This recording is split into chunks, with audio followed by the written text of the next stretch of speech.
Alors la 25.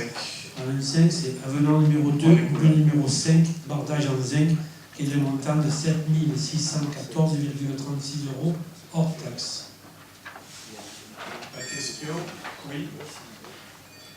C'est pas une question, excusez-moi, monsieur le maire, c'est plutôt un signalement de tous les riverains qui, depuis de nombreux mois, avec les travaux engendrés sur l'Alcola, se plaignent du coup de la laine de verre qui s'envole sur tous les environs. Alors on sait que, et merci d'ailleurs, bon elle n'est pas là ce soir, mais on va quand même la remercier, à Jocelyne qui a fait les démarches apparemment auprès de l'entreprise pour effectuer les remontées des riverains, mais la réponse apportée par l'entreprise est totalement farfelue. Je ne vais pas rentrer dans le détail, mais les réponses qu'apporte l'entreprise ne correspondent pas du tout à ce que devrait faire une entreprise du BTP en termes de rénovation d'un tel gymnase. Donc, alerte, en tout cas, encore une fois, sur ce type d'entreprise qui entame des travaux et qui, malheureusement, encore une fois, avec l'argent qu'on investit, ne font pas les travaux qui mériteraient d'être faits sur de telles infrastructures. Du coup, ça m'amène une question, quelle démarche va faire cette entreprise pour éviter que les riverains soient à nouveau embêtés par ces problématiques-là?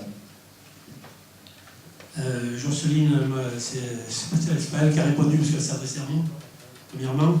Deuxièmement, je suis allé voir l'entreprise et c'est fini, la laine de verre, c'est des panneaux qui ne se désagrègent plus. Ils sont fixés maintenant. Et en plus, il n'y a plus qu'un côté, c'est le côté par lequel ils doivent finir, puisque le zinc doit se marier avec le dernier côté, c'est-à-dire le côté sud-est. Ce qui a expliqué que pas beaucoup de riverains. Un riverain, celui qui a parlé sur les réseaux sociaux, qui avait la laine de verre dans sa piscine. Donc Emmanuel, notre technicien est allé le rencontrer, effectivement, il lui a expliqué. Ensuite, il a repassé de nouveau sur Facebook. Jocelyne lui a répondu par mon intermédiaire. Donc, on est allé voir l'entreprise et apparemment, la réponse de l'entreprise ne lui est pas convenue.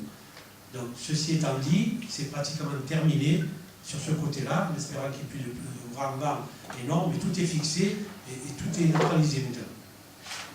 Oui, c'est vrai que c'est un chantier qui a été compliqué par des intempéries, pluie et vent assez importants. Alors après, c'est vrai aussi que, toujours pareil, les réseaux sociaux ont un rôle amplificateur de problèmes qui peuvent se produire et qui peuvent gêner X riverains, apparemment ce n'est que... C'est une personne qui a déjà envoyé...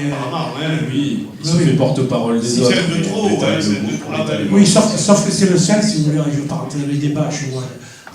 Je vais vous dire. Il y a tous les jours pratiquement, sauf que le seul qui s'est manifesté il y a un mois, la première fois, il voulait se faire rembourser les filtres dans la piscine. Voilà, par la mairie. Voilà.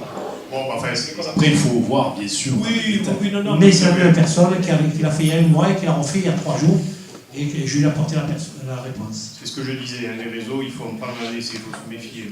C'est bien de le soulever, je suis attentif comme vous à ce qu'il peut y paraître. J'ai des fois des surprises, rarement des bonnes d'ailleurs. Ouais, effectivement, je remercie, elle n'est pas là, mais Jocelyne, parce que moi aussi, je suis comme le maire, peut-être encore moins, je ne suis pas du tout réseaux sociaux, donc je transmets la réponse, mais c'est elle qui est à moi. Donc je la remercie doublement. Parce il y a de bonnes formations. Elle aussi, oui, c'est exact.